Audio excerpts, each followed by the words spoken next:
गुजरात के महुआ तलाकजिरा गांव की केंद्रवती प्राथमिक शाला में मंगलायम भोजन में दिन प्रतिदिन भोजन में कीड़ा निकलता है। इसकी फरियाद आचार्य को की गई और महुआ के मामलदार साहब को भी की गई, लेकिन आज तक इसका कोई नतीजा नहीं आया। और उसके बाद आज भी ऐसा खाना ही बच्चों को मिलता है। जब अध्यापका सरोजबेन को बताया गया तो उसका कहना था कि बच्चे कीड़ा निकाल कर खा ले। उसके उपचुनाव तक शिकायत की गई, फिर भी कोई ठोस कदम अभी तक उठाया नहीं गया। बच्चे आज भी यही खाना खाने के लिए मजबूर है। क्या प्रशासन यह बच्चों को न्याय दिलाएगा? अगर दिलाएगा तो कब तक? कैमरामैन नैन के साथ मुकेश गोहेल, गुजरात।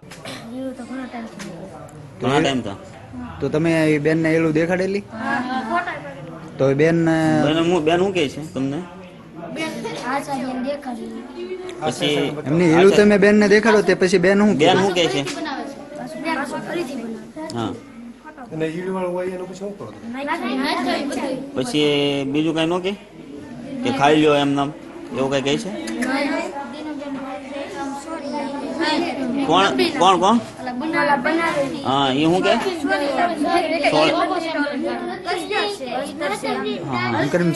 શું નામ છે તારું? પિયુષ. તો અમે અહીંયા જમો છો મધ્યાહન ભોજનમાં એમ? તો મધ્યાહન ભોજનમાં કેવું બનાવે છે?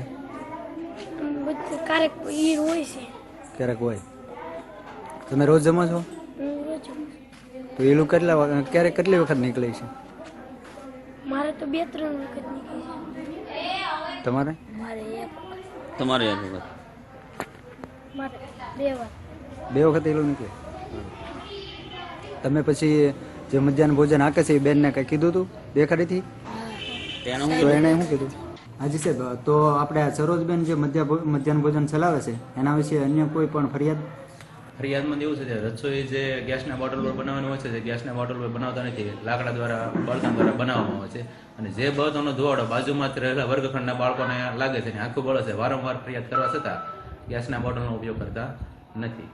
તો જેને બાટલા સરકારી ખર્ચે જે બાટલા ગેસના આપવામાં આવે છે એનું તો એ લોકો શું કરે? એનું કાંઈ જ ખબર નથી એનું શું કરે છે. કે અહીંયા તો બળતણ દ્વારા જ તે બનાવવામાં આવે છે, ગેસના બોટલનો ઉપયોગ થતો નથી.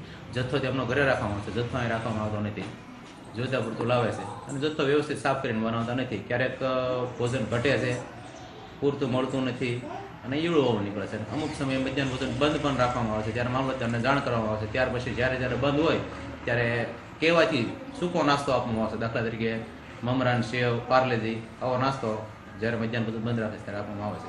અને એનો નમૂનો જોવો હોય તો અહીંયા પીડ્યો છે, લાઈવ નમૂનો તમે જોઈ શકશો. કારણ મધ્યાહન ભોજન નહોતું બનાવ્યું, ફેંકી દીધું. તો પછી કહેવામાં આવ્યું ત્યારે થોડાક અમથા મમરા અને ગાંઠિયા એવું લાવીને અહીંયા મૂક્યું હતું. જથ્થો ઓછો હતો એટલે મેં બાળકોને જમાડ્યા નહોતા, એટલે અહીંયા લાઈવ પીડ્યો છે. બેનનું પૂરું નામ અટક સાથે? સરોજબેન કે મહેતા.